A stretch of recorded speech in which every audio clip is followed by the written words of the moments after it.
మన VVIT university absolute discipline, absolute education. ఒక చోట భారీ వర్షాలు, ఒక చోట తీవ్రమైనటువంటి ఎండ వేడిమి, మరో చోట నీటి ఎద్దడి, ఎవరు ఊహించినటువంటి ప్రకృతి విపత్తులు. ఇవి కాకుండా అదనంగా యుద్ధాలు, భూకంపాలు, ఇటువంటి ఉత్పాతాలు వచ్చినప్పుడు మన మదిలో మొదట మెదిలేటువంటి ఆలోచన అసలు ఏం జరుగుతుంది, ఈ భూమికి ఏమవుతుంది అని. నిజానికి మనలో తెలుగు వాళ్ళలో ఎక్కువ మంది మాట్లాడేటువంటి మాట పోతులూరి వీరబ్రహ్మేంద్ర స్వామి గారి కాలజ్ఞానం గురించి. నిజంగా ఏం చెప్తోంది ఈ ఫ్యూచర్ గురించి సంబంధించినటువంటి అంశాల విషయంలో, వరుసగా జరుగుతున్నటువంటి విపత్తుల విషయంలో, వీటి గురించి తెలుసుకునే ప్రయత్నం చేద్దాం. మనతో పాటు కృష్ణమాచార్య స్వామీజీ ఉన్నారు, పోతులూరి వీరబ్రహ్మేంద్ర స్వామి ఉపాసకులు. స్వామీజీ నమస్తే. జై వీరబ్రహ్మ, జై గోవిందబాంబ, జై సార్. నమస్తే అండి.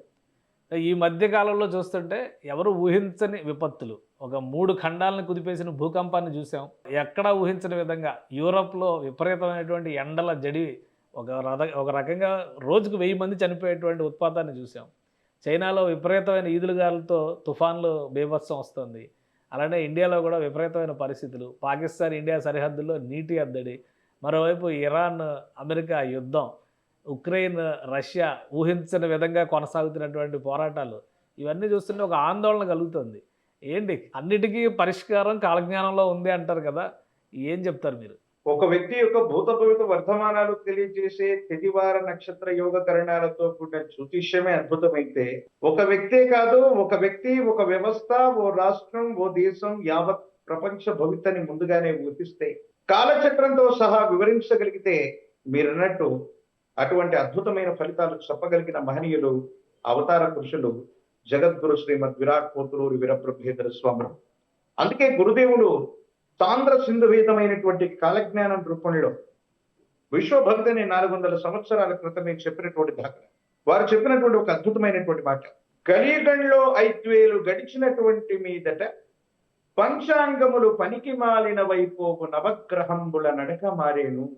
మనం క్రీస్తు శకం 2026వ సంవత్సరంలో ఉన్నాం. కానీ కలియుగంలో 5127 వర్షాలను పురస్కరించుకుంటున్నటువంటి సందర్భం. ప్రత్యేకించి ఈ సంవత్సరానికి వైదికంగా మన యుగాది పర్వదినం తర్వాత ఈ సంవత్సరానికి ఉన్నటువంటి పేరు పరాభవనామ సంవత్సరం.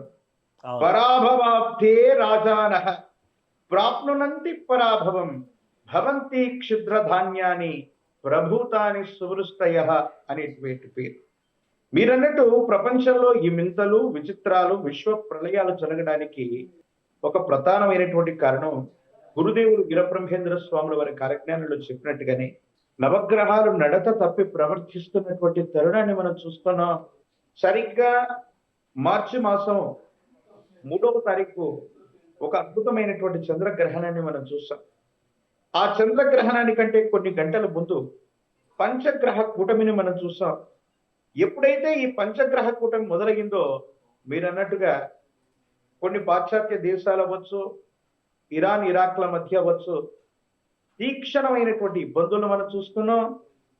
యుద్ధపూరితమైనటువంటి వాతావరణాన్ని మనం చూస్తున్నాం. ఏం చేయాలో అర్థం కానటువంటి స్థితిగతులు ఒకవైపు అయితే, మండిపోతున్నటువంటి సూర్యుడు ఒకవైపు, విజృంభిస్తున్నటువంటి వరుణుడు మరోవైపు. అంటే ఏనాడు మనం చూడనటువంటి వాతావరణ పరిస్థితులు, ఈ విధమైనటువంటి ప్రకృతి విలయ తాండవం అన్నటువంటిది మనం చూస్తున్నామంటే, బహుశా ప్రపంచంలో ఏదో జరగబోతుంది, వినాశనం రాబోతుంది. ఎందుకంటే దుష్టుల్ని శిక్షించడానికి, శిష్టుల్ని రక్షించడానికి, అంటే మంచి వాళ్ళని రక్షించడానికి భగవంతుడు తనను తాను స్పృశించుకుంటూ కొత్త అవతారమూర్తి రూపంగా ఈ ప్రపంచంలో ప్రతి యుగంలో ఉద్భవిస్తున్నటువంటి తరుణాన్ని మనం చూస్తున్నాం. ఈ భూభాగం మొత్తం కూడా పాప పంకిలమై ఉంది. మనం చేసే సృష్టికి ప్రతి సృష్టి చేయాలన్నటువంటి విశేషవంతమైనటువంటి ఆలోచన చేత, విపరీతమైనటువంటి శాస్త్ర పరిజ్ఞానం చేత ఎన్నో రకాలైనటువంటి సాధనాలను మనం కనుగొన్నాం. విశ్వ మానవాళికే కాదు, ముప్పు కూడా వచ్చాయి. మరో మాట మీరు అన్నట్టుగా భారతదేశంలో కరోనా లాంటి ప్రభావితమైనటువంటి పరిస్థితులు మనం చూసాం ఒక 4-5 సంవత్సరాల క్రితం. మళ్ళీ కరోనా లాంటి వైరస్ మొదలైన దాఖలాలు 2-3 రోజులుగా సోషల్ మీడియాలో మనం చూస్తున్నాం. ఈ ఆంధ్రప్రదేశ్, తెలంగాణలో కూడా చాలా మంది, దురదృష్టవశాత్తు ఒకరిద్దరు చనిపోయినటువంటి దాఖలాలు కూడా మళ్ళీ ఉన్నాయి. కరోనా మళ్ళీ విజృంభించింది అన్నటువంటి వార్తలు కూడా మనం వింటున్నాం. ఏకకాలంలో ఒకవైపు యుద్ధం, మరోవైపు తీవ్రమైనటువంటి ఎండ, మరోవైపు తీవ్రమైనటువంటి వర్షం, వరదలు, మరోవైపు ఈ సూక్ష్మజీవులు లేదా వైరస్ల వల్ల ప్రాణాంతకమైనటువంటి వ్యాధులు. అంటే ప్రపంచం మొత్తం కూడా శోకిస్తూ ఉన్నటువంటి తరుణం ఇది. సంతోషకరమైనటువంటి స్థితిగతుల్లో అగ్రరాజ్యమైనటువంటి అమెరికా కూడా లేదు. యుద్ధకాంక్షతోనే వాళ్ళు కూడా ఉన్నట్టుగా మనం చూస్తూ ఉన్నాం. ప్రత్యక్షంగానో పరోక్షంగానో ప్రపంచంలో జరిగే ప్రతి యుద్ధంలో వాళ్ళు పార్టిసిపేట్ చేస్తున్నారు. అలాగే యూరోప్ కంట్రీస్, చైనా కానివ్వండి, ఈ వాతావరణ అసమతుల్యత వల్ల ఇబ్బందులు ఏర్పడ్డాయి. మీరన్నట్టుగా గురుదేవులు వీరబ్రహ్మేంద్ర స్వాముల వారి యొక్క కాలజ్ఞానాన్ని అనుసరించి చూస్తే కలియుగంలో 5 వేలు గడిచినటువంటి మీదట పంచాంగములు పనికి మాలిన వైపోవు, నవగ్రహముల నడక మారేను. మనం లెక్కలేస్తున్నటువంటి సిద్ధాంతాలు కాదని, అది సౌరమానమైన, విశేషవంతమైన దృగ్గోచర గణితమైన, చాంద్రమానమైన మన లెక్కలకి అంతు చిక్కనటువంటి పరిస్థితుల నేపథ్యంలో ఈ గ్రహాలు, నక్షత్రాలు, గోచార గమనాలు అన్నటువంటివి మనం వేసేటువంటి లెక్కలకు అందట్లేదు. చాలా సుదూరంగా ఉన్నటువంటి సిద్ధాంతంగా మనం చెప్పొచ్చు. కాబట్టి ఇది ప్రకృతి విలయ తాండవంగా మనం అభివర్ణించవచ్చు. ప్రకృతిలో మరిన్ని విపత్తులు అంటే రాబోతున్నాయి. ఒకటి ఇప్పుడు మామూలుగా జరుగుతున్నటువంటి ఘటనలు, పరిణామాలు, మానవ తప్పిదాల వలన ఈ యుద్ధాలు లాంటివి వస్తున్నాయి అంటే అనుకోవచ్చు. ప్రకృతి కూడా కన్నెర చేసే పరిస్థితి ఎందుకు వస్తుంది? రీసెంట్గా వెనిజువేలాలో వచ్చినటువంటి భూకంపం చూస్తే ఉత్తర అమెరికా, దక్షిణ అమెరికా, ఆసియా 3 ఖండాలని కదిపేసినటువంటి భూకంపంగా చెప్తున్నారు. సో వీటికి ఏమైనా జ్యోతిష్ శాస్త్రం రీత్యా కానీ లేదా ముందుగానే అంచనాలు వేసినటువంటి కాలజ్ఞానం రీత్యా కానీ సమాధానాలు, పరిష్కారాలు ఉన్నాయా? ఎస్, ప్రపంచంలో ఏ వింత జరిగినా, విచిత్రం జరిగినా బ్రహ్మంగారు ఎప్పుడో కాలజ్ఞానంలో చెప్పారని అనుకుంటారు. అవును. మరి బ్రహ్మంగారు ఎప్పుడో కాలజ్ఞానంలో చెప్పి ఉంటే దీనికి పరిష్కారం కూడా చెప్పలేదా అనేటువంటి మాట చాలా మంది అడుగుతుంది.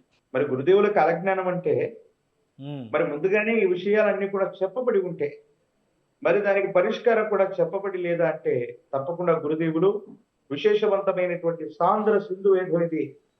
ఇదే కాలజ్ఞానం గురుదేవులు వీరబ్రహ్మేంద్ర స్వాముల వారు స్వహస్తాలతో రచించినటువంటి తాళపత్రాల నుండి తీసినటువంటి విశేషవంతమైనటువంటి కాలజ్ఞానంలో ఒక అద్భుతమైనటువంటి మాట ఉంది.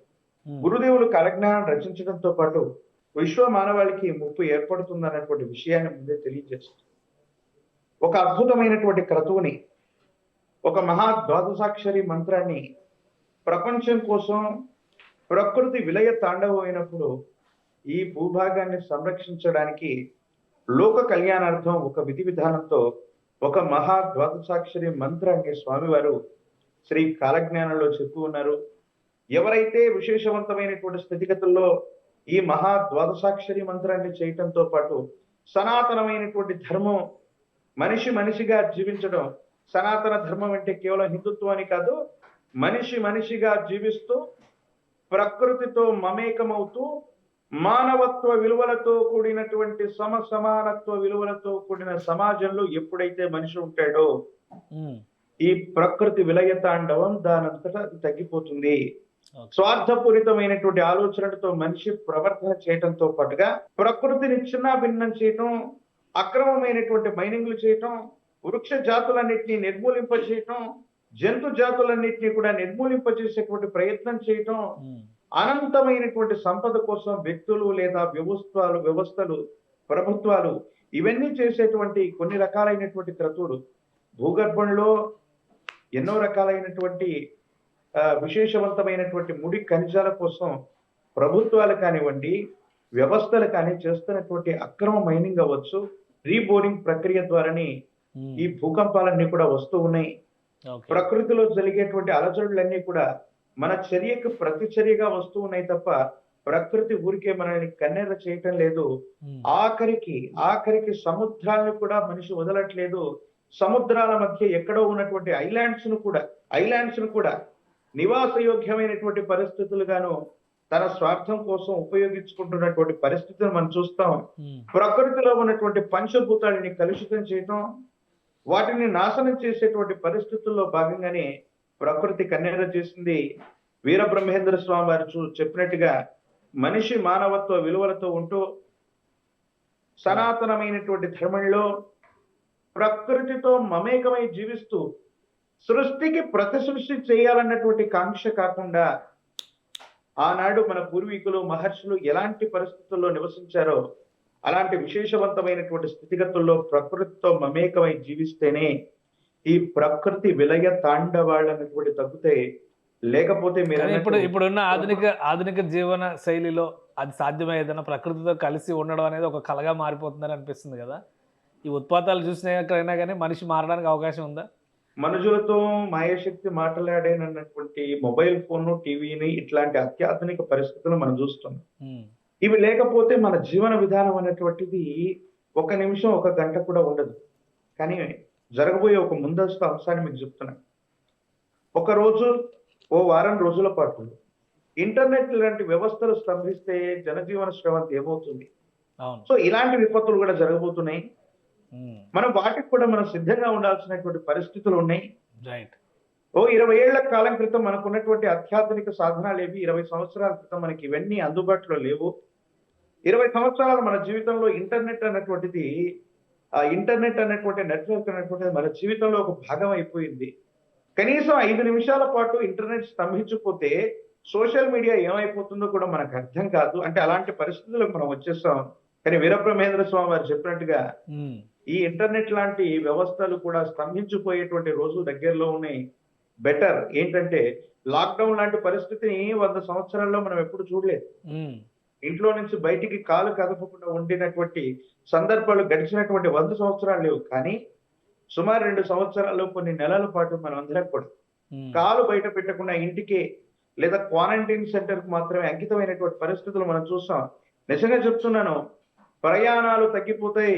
ఒక చోటు నుండి వేరే చోటికి వ్యక్తి ఉద్యోగం కోసం, వృత్తి కోసం, ఉపాధి కోసం వెళ్ళేటువంటి ప్రయాణాలు కూడా నిషిద్ధం చేసుకుని మనం ఉన్నటువంటి చోటే పనిచేసేటువంటి రోజులు ఇక Right. ఇల్లు, ఆఫీసు వేరొకటి కాకుండా ఇవన్నీ కూడా సమిష్టిగా ఉండేటువంటి జీవన విధానం ఒకటి రాబోతూ ఉంది. ఇవన్నీ కూడా ఏంటంటే మనం అన్ని ఐసోలేట్ అయిపోతాయి. అయితే వల్లే. అన్ని ఐసోలేట్ అయిపోతాయి, ఎక్కడ బయటకు వెళ్తానికి కూడా ఉండదు ఇక. ఎస్. ఇంకా మనిషి యొక్క జీవితం మీరు అన్నట్టుగా ఒక కృత్రిమమైనటువంటి జీవితంగానే ఉంటుంది తప్ప ఈ జీవితానికి పరమార్థం అన్నటువంటిది లేదు. కాబట్టి గురుదేవులు వీరబ్రహ్మేంద్ర స్వామి వారి కాలజ్ఞానంలో చెప్పినట్టు విశ్వ ప్రళయాలు అతి చేరువలో ఉన్నాయి. మనం చూస్తున్నటువంటి సంఘటనలు ఇవి ట్రైలర్ లాంటివి మాత్రమే. ఇంతకు మించినటువంటి స్థితిగతులు 2038, రైట్. 2048 ప్రాంతం ఈ దశకంలో చాలా తీవ్రమైనటువంటి స్థితిగతికి వస్తాయి. మూడవ ప్రపంచ యుద్ధానికి నాంది ప్రస్తావనగా ఈ విపత్తుల వల్ల ఏర్పడేటువంటి ఆర్థిక సంక్షోభం వల్ల కొన్ని దేశాలు మిత్ర దేశాలతో జతకట్టి వాళ్ళ స్వార్థపూరితమైనటువంటి ప్రయోజనం కోసం గొప్ప యుద్ధానికి ఇప్పటికే నాంది ప్రస్తావన ఏర్పడింది. రైట్. ఇదే మూడవ ప్రపంచ యుద్ధంగా కొనసాగేటువంటి తీవ్రత కూడా లేకపోలేదు. వీరబ్రహ్మేంద్ర స్వాముల వారు చెప్పినట్టుగా మూడవ ప్రపంచ యుద్ధానికి ఇటువంటి ఇండికేషన్స్ అన్ని కూడా నాంది ప్రస్తావనగా మనం భావించవచ్చు. రైట్. రైట్. థ్యాంక్ యూ స్వామీజీ విశ్లేషణ అందించినందుకు. ఇది ప్రకృతి విపత్తులు పెరగడానికి, అలానే యుద్ధ సందర్భాలు మరింతగా పెచ్చిమేరడానికి కారణం మానవ తప్పిదాలే అని చెప్పని స్వామీజీ అంటున్నారు. ఇదే స్థితిగతులు కనుక ముందుగా కొనసాగితే రాబోయే రోజుల్లో ప్రతి జీవితం క్వారంటైన్ అవ్వాల్సిన పరిస్థితి వస్తుంది. అలానే మూడో ప్రపంచ యుద్ధానికి దారితీసిన ఈ పరిస్థితులు ఆశ్చర్యపోవాల్సిన అవసరం లేదని విశ్లేషిస్తున్నారు. ఇది స్పెషల్ డిస్కషన్. Keep watching.